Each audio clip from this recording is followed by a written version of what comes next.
Bien, je vous propose de réviser le vocabulaire de base sous la forme de questions. Vous avez en PDF toutes ces petites questions non corrigées et donc le but de la vidéo, c'est de les corriger ensemble. Donc première question, on a A inclus dans R, donc le symbole inclus vous indique qu'il s'agit d'un ensemble, un sous-ensemble de R. M, lui, avec le symbole appartient, c'est un nombre réel fixé. Qu'est-ce que ça veut dire ? La phrase « M est un majorant de A ». Vous devez être capable de la traduire en booléen. Et donc la réponse, c'est « Pour tout x appartenant à A, x inférieur ou égal à M ». Il est important qu'il y ait le inférieur ou égal et le pour tout. Deuxième question posée. Vous observez qu'on a A inclus dans R, donc A est un ensemble dans R. A majoré, comment allez-vous le traduire en booléen ? Eh bien, il faut d'abord présenter une lettre qui nous servira à être majorante, avec il existe. Il existe M de type réel, tel que, eh bien, la suite, c'est que grand A est majoré par M. Donc, on retrouve la phrase pour tout x appartenant à A, x inférieur ou égal à M. Test 3. J'ai toujours A inclus dans R, donc vous observez un ensemble. M, lui, il y a le symbole appartient, c'est un réel figé.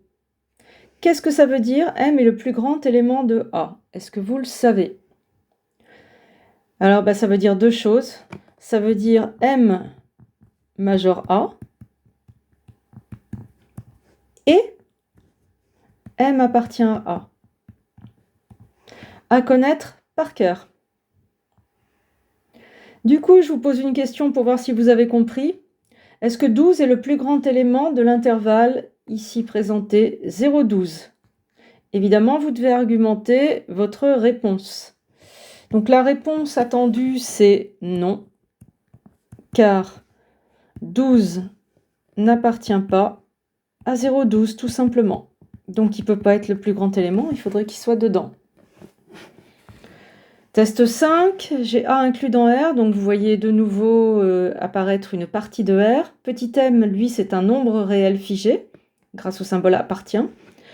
Alors, m est un minorant de A ou mineur A. Qu'est-ce que ça veut dire comme booléen ? Ça veut dire, pour tout x appartenant à A, x supérieur ou égal à petit m. J'insiste, il doit y avoir le supérieur ou égal.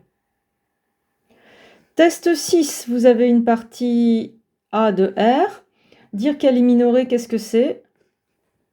Eh bien, là aussi, il faut commencer par présenter un candidat à être minorant. Il existe petit m tel que, pour tout x appartenant à A, x supérieur ou égal à m. Test 7, de la même façon que pour le plus grand élément. Si je veux dire que m est le plus petit élément de A, qu'est-ce que ça veut dire ?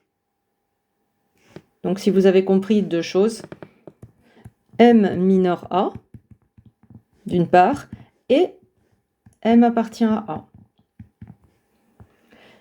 Et donc, je vous pose des questions pour voir si vous avez compris. Moins 12 est-il le plus petit élément de moins 13,8 ? La réponse est non, car moins 12 ne minore pas moins 13,8. Donc il est bien dans l'ensemble, mais comme il n'est pas minorant, il ne peut pas être le plus petit élément. Donc en vérité, dans cet intervalle, le plus petit élément, c'est moins 13, parce que c'est un minorant évident et qu'il appartient à l'intervalle. Je prends A, une partie de R. Dire que A est borné, qu'est-ce que ça veut dire ? Plusieurs réponses possibles. Vous pouvez dire que A est majoré et minoré.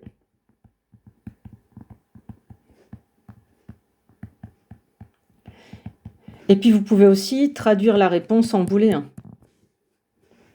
Il existe petit m, grand M, deux réels, tels que pour tout x appartenant à A, m inférieur ou égal à x, oui, inférieur ou égal à grand M. Test 10, je vous donne une partie de A. Une partie de R, pardon. Alors j'espère que vous avez reconnu une partie de R. Qu'est-ce que j'attends de vous ? Eh bien, j'attends que vous vous souveniez des cours de première année et que vous reconnaissiez f, en déclarant f de x égale cos x. Eh bien, il suffit d'observer que A, c'est f de R. C'est-à-dire l'image de l'application cos x, l'image de l'intervalle R par l'application cos x. Et comme cos est continue et que vous la connaissez bien, vous savez que ces images d'intervalle se reformulent elles aussi en intervalle, ça c'est le TVI, et vous récupérez moins 1 fermé. Et donc, une fois cette observation faite, eh bien, il devient évident que 1 est le plus grand élément de A. Bien, le plus grand élément de A. Même chose ici, test 11. Vous avez un ensemble A concret. Et donc, j'attends que vous reconnaissiez, en déclarant g de x égale x au carré plus 2, eh bien, vous devez observer que A, c'est g de moins 1, 4. Mais attention, l'application n'est pas monotone. Donc, ne pensez pas que g de moins 1, 4, c'est l'intervalle g de moins 1, g de 4. Pas du tout. Votre application, vous savez bien qu'elle est décroissante, croissante, puisque c'est une translation de x au carré, avec ici, eh bien, g de moins 1 qui vaut 3, oui, et g de 4 qui vaut 18. Mais donc, ce que vous observez, c'est que g de moins 1, 4, c'est l'intervalle de 18. Donc la réponse, c'est que c'est faux. 3 n'est pas le plus petit élément de A. Le plus petit élément de A, c'est 2.